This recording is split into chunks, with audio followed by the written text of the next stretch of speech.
आज के इस वीडियो में मैं आपको 36 साइज़ के सिंपल सूट की कटिंग बताऊंगी। तो मैंने ये मेजरमेंट्स लिए हैं जिसको आप अपने हिसाब से एडजस्ट कर सकते हैं। तो यहाँ पे मैंने 2 मीटर कपड़ा लिया है और इसको 4 पार्ट्स में फोल्ड करके रखा हुआ है फ्रंट और बैक पार्ट की कटिंग के लिए। यहाँ से ओपन वाली साइड है, नीचे से फोल्डेड वाली साइड है। तो ओपन वाली साइड से हम पहले लेंथ के लिए निशान लगाएंगे। तो जितनी भी आपको कुर्ती की लंबाई चाहिए उससे 2 इंच बढ़ा के लीजिए।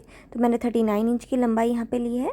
अब यहाँ फोल्डेड वाली साइड से अंदर को हमें शोल्डर्स के लिए निशान लगाना है।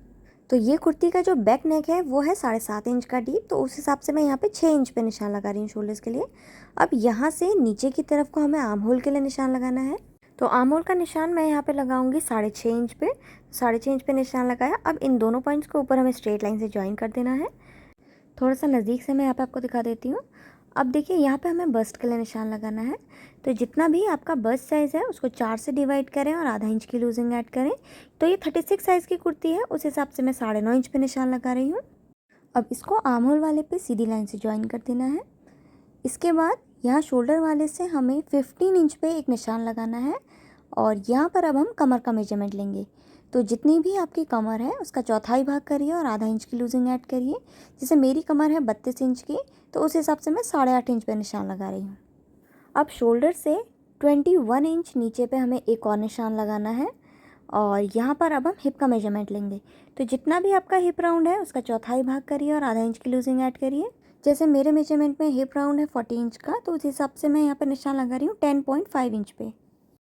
अब इन तीनों पॉइंट्स को हमें सीधी लाइन से ज्वाइन कर देना है और इसको ज्वाइन करने के बाद साइड में हमें 1.5 इंच का सिलाई मार्जिन भी लेना है और इसको भी अब सीधी लाइन से हमें ज्वाइन कर देना है और आर्म होल वाले को सीधा कर देंगे इस तरह से। अब आर्म होल के लिए निशान लगाना है। तो ये जो आर्म होल वाली लाइन है यहाँ पे इंच टेप को रखेंगे और सेंटर से फोल्ड करेंगे और बीचों बीच पे एक निशान लगा लेंगे। अब ये जो निशान लगाया यहाँ से अंदर की तरफ को 0.25 इंच पे एक निशान लगाएंगे और ये कॉर्नर से बाहर की तरफ को 0.75 इंच पे हम एक निशान लगाएंगे। अब इन दोनों पॉइंट्स को मिलाते हुए हल्का सा घुमाव देते हुए आर्म होल का शेप बनाएंगे। तो पहले इस तरह से हम सीधा करेंगे, थोड़ा सा नीचे तक लाते हुए। अब ये जो हमने 0.75 इंच पे निशान लगाया था ना, इस निशान को मिलाते हुए ये हमें फ्रंट का आर्म होल कर्व बना लेना है। तो ये मैंने फ्रंट का आर्म होल कर्व बना लिया। अब बैक वाले आर्म होल कर्व के लिए सेंटर पॉइंट तो ऐसा ही रहेगा, बस इस कॉर्नर से बाहर को 1 इंच पे हम एक निशान लगाएंगे, यानी कि 1 इंच पे। अब इन दोनों पॉइंट्स को मिलाते हुए हमें इस तरह से अपना बैक का आर्म होल कर्व बना लेना है, उसको ऊपर को सीधा कर देना है। तो ये हमारे दोनों आर्म होल कर्व बन गए। अब शोल्डर पट्टी के लिए निशान लगाएंगे। तो मैं 2.5 इंच की शोल्डर पट्टी ले रही हूँ। अब यहाँ पे हमें सिलाई मार्जिन भी लेना है। तो अगर आप नेकलाइन यहीं कपड़े में कट कर रहे हैं तो आप यहाँ पे 1 इंच का सिलाई मार्जिन लीजिए, जो यहाँ पे नेकलाइन और आर्म होल दोनों तरफ से दबेगा उसके लिए। लेकिन अगर आप नेकलाइन बुकरम में कट कर रहे हैं तो यहाँ पे आपको सिर्फ आधा इंच का सिलाई मार्जिन लेना है, जो आर्म होल की तरफ से दबेगा उसके लिए। तो मैं यहाँ पे कपड़े में ही नेकलाइन कट कर रही हूँ, तो इसके लिए मैं यहाँ पे 1 इंच का सिलाई मार्जिन बढ़ा रही हूँ। तो ये मैंने यहाँ पे बढ़ा लिया। अब फ्रंट नेक की जो डेप्थ है वो हमें कितनी लेनी है, देखिए जितनी आप लेनी चाहें उतना ले सकते हैं। मैं 6.5 इंच की ले रही हूँ। अब यहाँ पे जितना हमने यहाँ पे निशान लगाया उससे थोड़ा सा बढ़ा के हम यहाँ पे निशान लगाएंगे और इन पॉइंट्स को मिलाते हुए अपनी नेकलाइन का शेप बना लेंगे। तो ये नेकलाइन का शेप बन गया। अब बैक नेक की जो डेप्थ है वो मैं 7.5 इंच की ले रही हूँ। 7.5 इंच पे निशान लगाया और इसको भी हमें ऊपर इस तरह से सीधा मिला देना है और नेकलाइन का शेप बना लेना है। अब ये जो हमारी आर्म होल वाली लाइन है यहाँ पे 0.25 इंच पे हम निशान लगाएंगे और इसको नेक विड्थ वाले पे सीधी लाइन से ज्वाइन कर देंगे और शोल्डर स्लोप बना लेंगे। अब ये देखिए ऊपर वाले हिस्से की मार्किंग कंप्लीट हो गई है। अब इसके बॉटम के लिए मार्किंग करेंगे। तो जितना हमने हिप का मेजरमेंट लिया है सेम उतना ही हम बॉटम में भी ले लेंगे। तो 10.5 इंच पे मैं निशान लगा रही हूँ और आगे को 1.5 इंच का सिलाई मार्जिन ले लेना है। अब इन दोनों पॉइंट्स को ऊपर हमें सीधी लाइन से ज्वाइन कर देना है। तो यहाँ पे मार्किंग कंप्लीट हो चुकी है, अब कटिंग करनी है। तो पहले हम बैक वाले आर्म होल करके कटिंग करेंगे और बाकी का सभी को हमें मार्किंग के ऊपर कट कर लेना है। अब ऊपर वाला एक पार्ट हमें उठाना है और अंदर का हिस्सा ये हमारा बैक वाला पार्ट बनेगा। तो इसकी नेकलाइन पहले हम ट्रेस कर लेंगे। तो जैसी भी मार्किंग हमने फ्रंट में करी थी सेम ऐसा ही बैक में भी हम निशान बना लेंगे और सेम मार्किंग के ऊपर हमें इसकी कटिंग कर लेनी है। तो ये हमारे बैक वाले पार्ट की कटिंग कंप्लीट हो गई है। अब फ्रंट वाले पार्ट को इसको वापस से ऐसे ही मिला के हमें रख देना है और अब इसके आर्म होल को और इसकी नेकलाइन को हमें कट करना है। तो फ्रंट पार्ट की कटिंग यहाँ पे हो गई है। अब ऊपर की तरफ मैं नज़दीक से दिखा देती हूँ। तो स्लीव कटिंग के लिए पहले हमें आर्म होल को मेजर करना है। तो ऊपर से पहले हम आधा इंच का निशान लगाएंगे सिलाई मार्जिन के लिए, और फिर इंच टेप को आधा इंच अंदर को रखते हुए इस तरह से हमें आर्म होल को मेजर कर लेना है। तो ये आया है 11 इंच का, तो इसको एक जगह पे लिख लेंगे। अब बैक वाले आर्म होल को भी इसी तरह से मेजर करेंगे। तो पहले ऊपर से आधा इंच का सिलाई मार्जिन ले लेंगे और फिर इंच टेप को आधा इंच का अंदर को रखते हुए हमें इसके आर्म होल को मेजर करना है। तो बैक वाला जो आर्म होल कर्व है वो आया है 10.5 इंच का। तो अब इस हिसाब से हम स्लीव की कटिंग करेंगे। तो स्लीव की कटिंग के लिए मैंने कपड़ा लिया है, इसको 4 पार्ट्स में रखा हुआ है। ये लंबाई है, तो जितनी भी आपको लंबाई चाहिए उससे 1.5 इंच बढ़ा के लीजिए। तो मैंने 13 इंच की लंबाई ली है।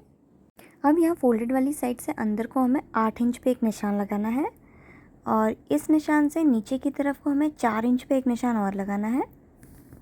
अब इस पॉइंट को हमें यहाँ फोल्डेड वाली साइड में सीधी लाइन से ज्वाइन कर देना है।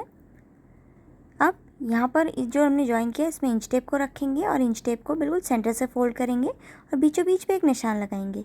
अब ये जो निशान लगाया इससे ऊपर की तरफ को हमें 0.25 इंच पे निशान लगाना है, और सेम 0.25 इंच पे इस लाइन के नीचे की तरफ भी निशान लगा लेंगे।